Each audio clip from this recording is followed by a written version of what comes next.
Hello everyone, welcome back to my channel. आज हम करेंगे कटोरी ब्लाउज़ की कटिंग। ब्लाउज़ स्टिचिंग का वीडियो आपको डिस्क्रिप्शन में देखने को मिलेगा। परफेक्ट तरीके से कटिंग देखने को मिलेगी आपको ब्लाउज़ की आसान तरीके से। अस्तर के फैब्रिक को डबल फोल्ड करके रख लिया। बैक पार्ट की कटिंग करेंगे। 13.5 तैयार लेंथ है तो 14.5 इंच पर मार्किंग की है। शोल्डर 6 इंच लिए, नीचे भी 6 इंच लिए है और आर्म होल भी 6 इंच लिए है। इस तरीके से लाइन को सीधा कर लेंगे। 2 इंच पर मैंने आर्म होल की गोलाई दी है फ्रेंड्स। चेस्ट का 4th भाग 2 इंच मार्जिन का। वेस्ट इस प्रकार से चेस्ट की लाइन से आर्म होल का गोलाई देनी है हमें। या 2 इंच की गोलाई दी मैंने। वेस्ट का 4th भाग लेंगे 10 इंच 2 इंच मार्जिन का।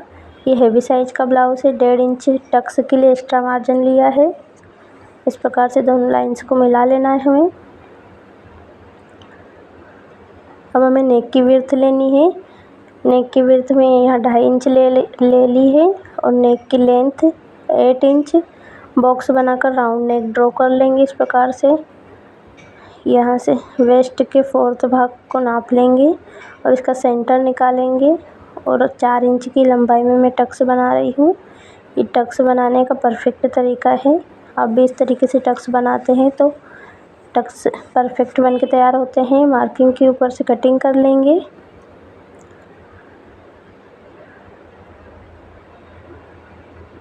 इस मेथड से आप किसी भी साइज के ब्लाउज़ की कटिंग कर सकते हैं। ये बैक पार्ट की कटिंग कंप्लीट होती है। अब फ्रंट पार्ट की कटिंग पेपर पर करेंगे। पहले लेंथ ली है मैंने 13.5 तैयार है तो हमें 15.5 इंच पर मार्किंग करनी है। 2 इंच प्लस का लेना है। शोल्डर आर्म होल 6 इंच लिए मैंने सेम मेथड से। जिस तरीके से हमने बैक में लिए थे उसी प्रकार से लिए मैंने 6 इंच शोल्डर और नीचे भी 6 इंच आर्म होल भी 6 इंच लिए हैं। इस तरीके से लाइन बना लेंगे। यहाँ 1.5 इंच पर हमें आर्म होल की गोलाई देनी है। चेस्ट का 4th भाग लेंगे और इस प्रकार से आर्म होल का शेप दे देंगे। ये आर्म होल का शेप देने का परफेक्ट तरीका है। पहले चेस्ट की मार्किंग कर ले, फिर नेक की विड्थ मैंने 2.5 इंच ली है और नेक की लेंथ 6 इंच। यहाँ बॉक्स बनाकर तैयार कर लेंगे फ्रेंड्स इस प्रकार से।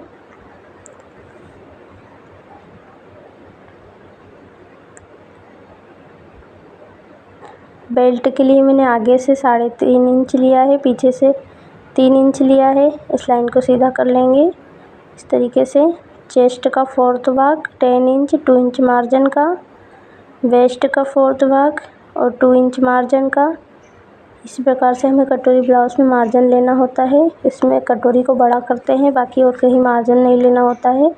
सिलाई मार्जिन के लिए आप जितना भी रखते हो उस हिसाब से मार्किंग कर ले। मैंने 2 इंच लिया है। या बेल्ट को हम आगे से गोलाई दे देंगे इस प्रकार से और राउंड नेक ड्रॉ कर लेंगे। नेक ड्रॉ करने के बाद ही हमें कटोरी की मार्किंग करनी है। कटोरी के लिए मैंने यहाँ से 6 इंच पर मार्किंग की है। नेक वाली साइड से 4.5 इंच और आर्म होल की साइड से मैंने 3 इंच लिया है। इस प्रकार से दोनों को मिला लेना है। ये कटोरी बनाने का परफेक्ट तरीका है। इसी प्रकार से आप अगर कम साइज़ की कटोरी ब्लाउज़ की कटिंग देखना चाहते हैं तो मुझे कमेंट करके ज़रूर बताएं। मैं ज़रूर से वीडियो बनाऊंगी उसका। यहाँ कटिंग कर लेंगे। मार्किंग कंप्लीट हो गई है फ्रेंड्स। अच्छे से शेप देते हुए आर्म होल की कटिंग करनी है हमें इस प्रकार से।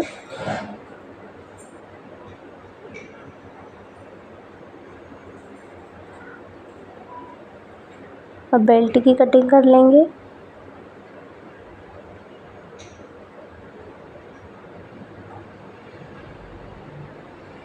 नेक को अच्छे से ड्रॉ कर लेंगे। अब कटिंग कर लेंगे नेक की। जितना फिनिशिंग से आप नेक की कटिंग करेंगे उतने फिनिशिंग से आपका ब्लाउज़ भी बन के तैयार होगा। क्योंकि कभी कभी हमारे नेक में गड़बड़ हो जाती है तो कटोरी ब्लाउज़ में प्रॉब्लम आती है। इसलिए इस प्रकार से कटिंग करेंगे तो आपके ब्लाउज़ में कोई प्रॉब्लम नहीं आएगी। परफेक्ट तरीके से कटोरी ब्लाउज़ की कटिंग कर ली है। अब हमें कटोरी को बड़ा करना है फ्रेंड्स। कटोरी की साइज़ से बड़ा पेपर ले लेंगे, इस तरीके से रख के देख लेंगे। अब हमें कटोरी को एज इट इज़ जो कटिंग की है उससे पेस्टिंग कर लेना है। इस तरीके से मार्किंग करके एज इट इज़ मार्किंग कर लेंगे पूरे पर।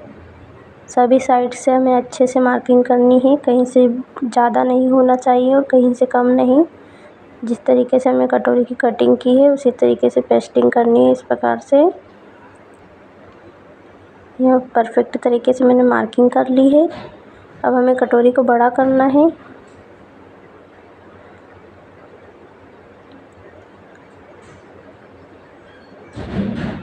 कटोरी को बड़ा करने का परफेक्ट तरीका है ये। एज इट इज़ मार्किंग कर लेंगे इस प्रकार से। अब हमें मार्जिन का लेना है। आधा इंच में नेक वाली साइड से ऊपर की साइड से लिया है इस प्रकार से, और यहाँ से मैंने नीचे की साइड से 1 इंच लिया है, दूसरी साइड से भी 1 इंच लिया है। अब दोनों को मिला लेंगे, आधा इंच ले जाते हुए 1 इंच की मार्किंग में मिला लेंगे, दूसरी साइड भी मिला लेंगे। इस प्रकार से 1 इंच की मार्किंग में अच्छे से शेप दे देना है इस तरीके से। अब नीचे वाली साइड से हमें सेंटर निकालना है फ्रेंड्स। अच्छे से सेंटर निकालेंगे। ये सेंटर पर मार्किंग की है। सेंटर से हमें 1.5 इंच नीचे की तरफ मार्किंग करनी है और फिर दोनों साइड से मिला देना है इस तरीके से। ये टक्स के लिए हमें करना होता है। सभी साइड में हमें 1.5 इंच लेना होता है। हम मार्किंग के ऊपर से कटिंग कर लेंगे। आप अगर इस मेथड से कटोरी ब्लाउज़ बनाते हैं तो परफेक्ट तरीके से ब्लाउज़ की फ़िटिंग आएगी। ब्लाउज़ कटिंग का वीडियो आप देख लीजिए, स्टिचिंग का वीडियो आपको डिस्क्रिप्शन में देखने को मिलेगा। इस तरीके से कटिंग हो गई है। टक्स के लिए 2.5 इंच लंबाई में मैंने मार्किंग की है। यहाँ मैं 3 इंच का टक्स बनाऊंगी तो 1.5 इंच दूसरी साइड मार्किंग की है और 1.5 इंच दोनों साइड 1.5 इंच पर मार्किंग कर ली है। इस प्रकार से कटोरी एक फरमे की कटिंग कंप्लीट होती है। अब हमें इसे अस्तर के फैब्रिक पर रख के कटिंग करना है। तिरछे फैब्रिक पर रख लिया मैंने अस्तर के डबल फोल्ड है अस्तर। इस तरीके से कटोरी को पेस्टिंग करके एज इट इज़ और कटिंग कर ली है। अब नेक वाले पार्ट को भी रख के साथ में कटिंग कर लेंगे। सभी पार्ट्स को रखते हुए हमें कट करना है, क्योंकि जितना भी मार्जिन का लेना था वो मैंने पहले ही ले लिया है। इस तरीके से नीचे से तिरछे में कटिंग भी कर लेंगे। नेक वाले पार्ट की बेल्ट को डबल फोल्ड करके रख लिया है और एज इट इज़ कटिंग कर लेंगे। यह मैंने बेल्ट के लिए दूसरा फैब्रिक लिया है। ये कटोरी ब्लाउज़ की कटिंग कंप्लीट होती है फ्रेंड्स। अब स्लीव्स की मार्किंग कर लेंगे। यहाँ स्लीव्स के लिए मैंने अस्तर को कम ही लिया है, क्योंकि जो ब्लाउज़ में बॉर्डर है वो मैं अलग से जॉइन करूँगी। तो ऊपर के लिए मैं स्लीव्स की कटिंग कर रही हूँ ओनली। ये बॉर्डर कट के लगेगी क्योंकि डायरेक्ट नहीं लग सकती है, क्योंकि इसमें कम है फैब्रिक। आपको स्टिचिंग की वीडियो को देख सकते हो, उसमें मैंने डिटेल में बताया है। इस तरीके से लेंथ का मेजर कर लिया है। जितना भी हमारा बेल्ट है, जो बॉर्डर है, उसको नापते हुए लेंथ का मेजर किया है। यहाँ स्लीव्स की लेंथ मेरी तैयार लेंथ 6.5 इंच रहेगी, तो 1 इंच बढ़ाते हुए मैंने मार्किंग कर ली है और 2.5 इंच पर स्लीव्स को डाउन किया है। इस प्रकार से मार्किंग की है। स्लीव्स का राउंड 6.5 इंच और 2 इंच मार्जिन का। इस तरीके से कटिंग कर लेंगे। इस स्लीव्स की तैयार आर्म होल है, इसमें मार्जिन का नहीं लिया है मैंने। मार्जिन का मैं मेन फैब्रिक पर बढ़ा लूँगी। अब आगे के सेंटर में मार्किंग करके आगे की साइड कटिंग कर लेंगे 1/2 इंच की। ये वाली प्रोसेस ज़रूर से आप आपके ब्लाउज़ में स्टिच करते टाइम पे करें, क्योंकि उस स्लीव्स की कटिंग आगे से नहीं करते हैं तो परफेक्ट फिटिंग नहीं आती ब्लाउज़ की। अब अस्तर के फैब्रिक को डबल फोल्ड करके रख लिया है। सभी पार्ट्स को रख के और कटिंग कर लेंगे। स्लीव्स और मैंने बैक पार्ट को साथ में ही कट कर लिया है। अब कटोरी वाले पार्ट को रख के भी कट कर लिया है साथ में ही।